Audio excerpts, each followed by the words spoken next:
was having a conversation with somebody this weekend, and in earnest, he said to me, they really going to cancel Pepe Le Pew? And I'm like, yo, is he a friend of yours? Like, why do you even have any concern about? Of course they're canceling Pepe Le Pew. He's a cartoon character. He's one of the only people who should be canceled. Like, that's what happens to TV characters. They get canceled. Hello, everyone, and welcome to the very special 10th episode of the reigning, defending, undisputed, world's most secret podcast. Nobody asked Shawn. Here on the, I don't have a network. I was going to say on the blank network. I didn't even have a joke network ready to go. I don't have a network. But we back. Very special episode because it is the 10th episode. It's first double-digit episode. I didn't think I would make this far. You didn't think I would make it this far. The people that I was talking to in the first episode are probably no longer viewers by the 10th episode. But that's okay. We're still plugging along here on the world's most secret podcast. And it's great, man. Double digits. It is the final week of Women's History Month. Women's History. And this week, the Nobody Asked Shawn Women of the Week championship belt will be split between two champions. And they are both my late grandmothers, Ernestine and Mavis. Rest in peace to them. Rest in peace to my grandma Ernestine. She has Women of the Week because I was remembering one time I was probably 9 or 10, and I was playing my brother in Mortal Kombat. I believe it was Mortal Kombat Deadly Alliance for the PS2, or maybe Mortal Kombat 4 for the PS1. Either way, we had my dad's house with my grandmother. My dad was at work. You know, so I was a Liu Kang guy, always have been. Maybe I'm basic for that, but whatever. I mean, he's the true champion of the Mortal Kombat tournament. And I was facing my brother. He was using Quan Chi. He was whipping my ass. He kept scrubbing with this move that Quan Chi did where he shoots like a green flaming skull at you. And I couldn't beat him. And I was getting real mad, and I was like about to slam the controller or whatever. And my grandmother was like, "Oh, let me try to play it." You know what I mean? And you know, my brother was like, "Oh yeah, sure, grandma, whatever." And mind you, my grandmother had to be at least like 72 years old at this point, somewhere around it, probably older.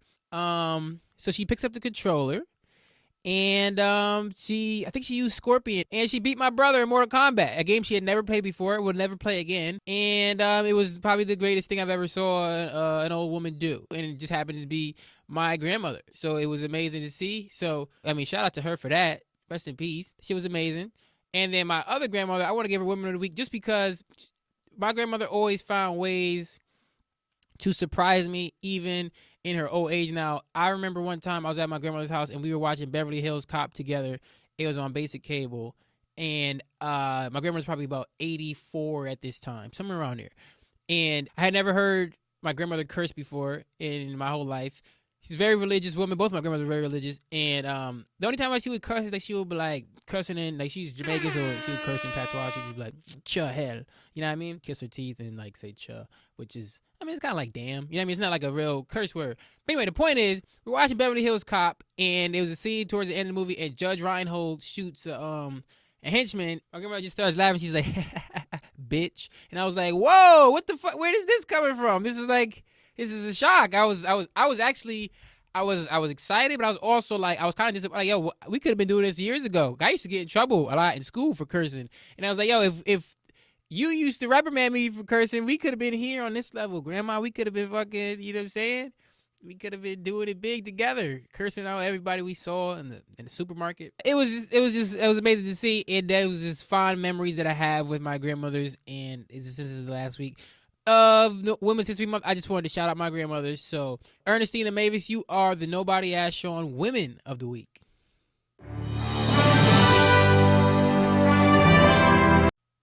I was having a conversation with somebody this weekend, and in earnest, he said to me, they really going to cancel Pepe Le Pew? And I'm like, yo, is he a friend of yours? Like, why do you even have any concern about? Of course they're canceling Pepe Le Pew. He's a cartoon character. He's one of the only people who should be canceled. Like, that's what happens to TV characters. They get canceled. But it led to first of all, we weren't having a conversation about that, but it was like, this whole Pepe Le Pew and the Dr. Seuss and this cancel culture conversation has gotten so boring to me. First of all, because nine times out of 10, this is not shit that we care about on a day-to-day basis, right? It's like Pepe Le Pew, for example. He's like, yo, how they gonna cancel Pepe Le Pew? He's like, I mean, first of all, this nigga was rapey and putting unfair pressure on the women around him, specifically that one cat. Now, I'm of the argument that the point of Pepe Le Pew's character was that he was not someone to look up to. And it's true of all the fucking Looney Tunes to an extent. Even Bugs Bunny was an asshole. None of the things that Bugs Bunny did was like Bugs Bunny was not a guy you would want to know. You know what I mean? Like he's not a he wouldn't be your friend. He would be like pretty much any stand up comedian that I know, which is like, I mean, he's an entertaining fellow, but like I don't want to spend a lot of time around this guy. He's an asshole. Like Bug Money is out to get his kicks. I can see why you cancel Pepe Le Pew. It's like, I mean, we don't need to show this on TV to kids. It's not necessary. And also, Looney Tunes don't matter to kids anymore. The only reason the Looney Tunes are even being discussed right now is because they're in a movie right now. And the only reason they're in that movie is because they used to be in a different movie with the greatest basketball player of all time. And now they're remaking that movie with the other greatest basketball player of all time. That's the only reason like otherwise, I never met a kid who's more than 4 years younger than me that gave a fuck about the Looney Tunes because that's not their era. It's okay for old shit to get canceled because it's old as fuck. It's old as fuck. Like, why do we, like, farewell to Pepe Le Pew? These niggas meant nothing to me. He was never anyone's favorite Looney Tune character. He said, yo, how they gonna cancel Pepe Le Pew and not Johnny Bravo? It's like, nigga, they did cancel Johnny Bravo. When is the last time you saw a new Johnny Bravo episode? What are you talking about right now? Like, it's gone. Also, Johnny Bravo doesn't have a movie coming out. We're not talking about Johnny Bravo because there's nothing to talk about. He's not in the fucking cultural consciousness on a day-to-day basis. I can't remember the last time I thought about Johnny Bravo. He's not a name that comes up often in discussions that I have with my friends and family. I mean, it's the same thing with the Dr. Seuss cancellation. First of all, those books were racist. The books that they're, specifically the books that they're quote-unquote canceling are racist. A lot of like elementary schools were doing like Dr. Seuss Day, and somebody was probably just like, hey, it's kind of interesting we're doing Dr. Seuss Day when he was doing racist caricatures in some of his books, and they're like, okay, we should stop making those books. And now a bunch of fucking people are like, I'm gonna go buy up those books before they can get, it's like, oh, I mean, good job. You bought a book for a dead guy? Like, he's fine. Wherever he is, hell, heaven, or the fucking eternal abyss of blackness that we will all fucking sink into one day. One of the three. I'm sure he's fine wherever he is without the fucking $12 he would have spent buying his book. Like, he's good. Cancel culture is just, the conversation about it is so interesting to me because I think people should be held accountable for their actions, past or present. But I also believe in redemption and second chances and growth. Every single person you can imagine has done something fucked up in the past. But if we can't grow from those mistakes, then like what is the point of human society? At the same time, I think a lot of times people label something cancel culture when it's just someone's attempt to say, hey, man, you probably shouldn't have done this, man. A lot of times one person calls something out and then it snowballs into a bigger thing. It's like, they're trying to cancel whoever. And it's like, you're not trying to cancel them. It's just kind of saying like, hey, man, like, you never really addressed that you did this, and it'd be interesting to see how you feel about it now. The thing is with cancellation is, one, no one has ever been, I can't think of maybe like two people have ever been successfully canceled. Bill Cosby and Harvey Weinstein. Bill Cosby doesn't even really count because Bill Cosby wasn't even an active, like, what was he doing? But Bill Cosby was definitely in, like, the retirement phase of his career. Like, I mean, Bill Cosby would go out and do fucking gigs for money, but I think Bill Cosby was pretty much done. And Harvey Weinstein, I mean, fuck him. Pretty much everyone else who's ever been canceled is fine. I mean, I guess that's fine, too. Like, I don't think anyone is really like losing sleep over like Louis C.K. still doing shows. I mean, that's a reflection on the audience of Louis C.K. shows, not a reflection on like our failure as a society to cancel that. Like, if you want to go to a Louis C.K. show, if you want to go to an R. Kelly concert, I mean, do that? I wouldn't do it. I hope I don't associate with anyone else who would do it because it's like, my nigga, what are you getting out of an R. Kelly concert? I remember when they canceled R. Kelly, niggas was like, yo, I can't lie, man. It's kind of hard for me to get this R. Kelly out of my rotation. I'm like, are you fucking serious?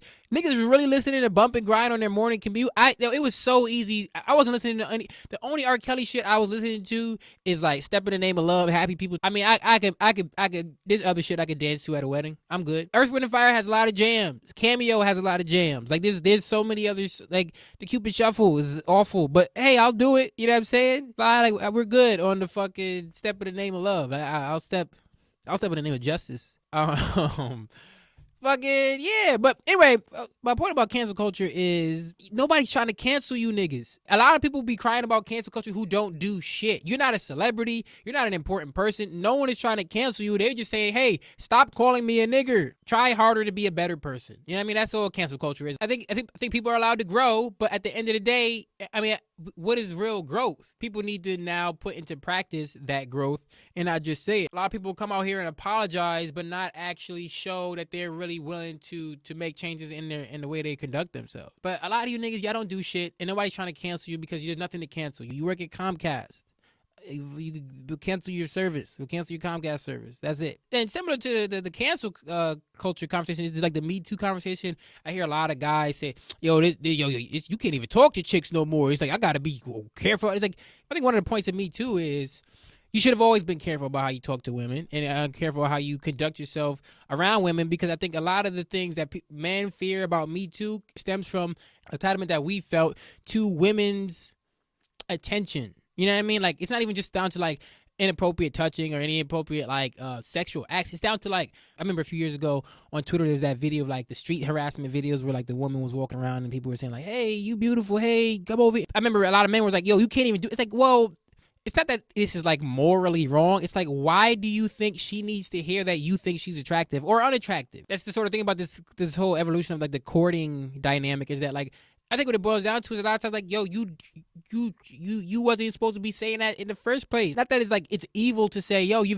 look very beautiful. It's like, she don't need you to tell her that. She don't need you to DM her. A lot of dudes be like, oh, I don't even hug women no more. I don't even like, well, maybe you shouldn't have been hugging women you don't know in the first place. How hard is it to ask to give somebody a hug instead of just going for it? Kids and teachers have figured this out. Like, you ever seen them videos on Instagram where it's like the teacher has a sign for all the kids and it's like, oh, you want a handshake? You want a fist pound? You want to just wave? Or you want to like, it's that simple. And the other thing is, get to know women before you try some of this shit, and then you'll know whether or not this is acceptable. If you've been hanging around a woman for long enough, you might know if you can go for a kiss. Is it still a wise practice to ask to go for a kiss? Absolutely. I mean, it can't hurt.